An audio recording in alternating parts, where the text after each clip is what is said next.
Драги дечиња, здраво! Добродојдовте во светот на најубавите бајки. Еве го и Лаки. Со Лаки денеска ќе ви раскажеме една убава приказна. Толку размислувавме која приказна да раскажеме, затоа што навистина има многу убави приказни. Се одлучивме денеска да ви раскажеме приказната за штурецот и мравката. Многу убава порака има од оваа приказна, затоа слушајте внимателно. Си беше еднаш еден штурец и беше многу мрзелив. Знаете ли што е да си мрзлив? Тоа значи да не сакаш да работиш, ама буквално ништо. Само да си лежиш и да чекаш некој да ти донесе да јадеш. Е тако бил овој наш штурец. Во лето обично седеше во сенка и дремеше, замафнувајќи со лист хартија за да се олади од топлото време.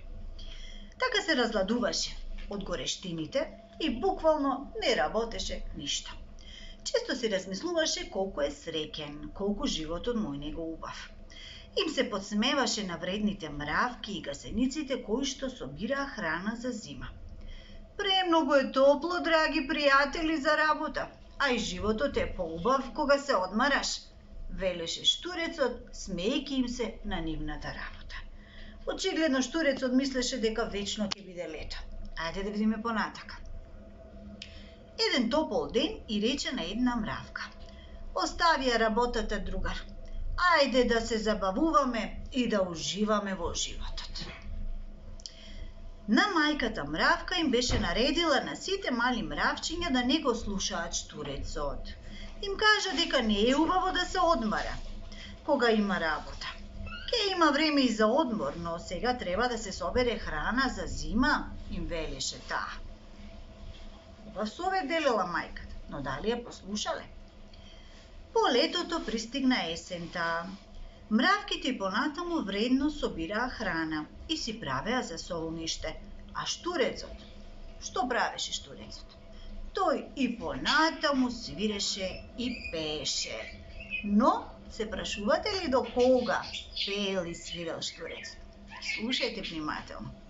Со првиот снег пристигна и суровата зима. Штурецот немаше ниту за солниште, а немаше ниту храна. Постојано се зборуваше: леле, колку бев јас глупав. Зошто не собирав храна како мравките и гасениците? Сега сум гладен и премногу ми студи. Ја научи ли штурецот лекцијата, а? Што мислите? Беше премногу доцна за штурчовото покајание. А зошто доцна? Затоа што снегот беше прекрил се. Немаше повеќе ништо да се собере, ни храна, ни жито, нема од каде да се собере. Во зима обично се седи дома и се јади она што се сработило во текот на летот. А што ќе прави сега штурец? Слушајте внимателно. Сиромавиот штурец умираше од глад и од студ. Во снегот го пронајдоа едни мравки. Го доведоа во мравјалникот да го најадат и да се згрее. Кажете колку биле внимателни мравките. Добрите мравки му дадоа на штурецот топла супа и ќебе за да се згрее.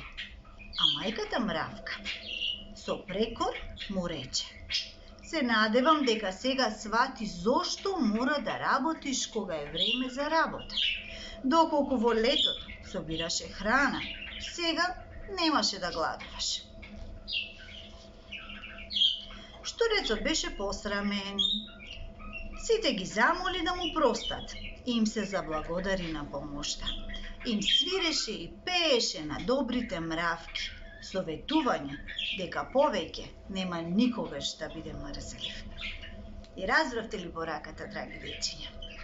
Што треба вие да правите? Никогаш немојте да правите она што го правил штурецот. Зошто? Додека сте малечки, најпрво треба да се почне со собирање на играчките, вашите играчки. Она што играте можете да си ги соберете, а со тоа ќе им помогнете на тато и мама. Подоцна веќе се може да се собере или да се спастри вашата собичка. А се разбира, колку повеќе растете, толку повеќе си гледате вашите опарски задолженија. Бидете како мравките, бидете вредни и секогаш ќе имате во животот. И се разбира, читајте ги најубавите бајки и приказни. И терајте ги повозрасните да ве раскажуваат, затоа што бајките секогаш имаат убава порака. Останете ми живи, здрави и среќни.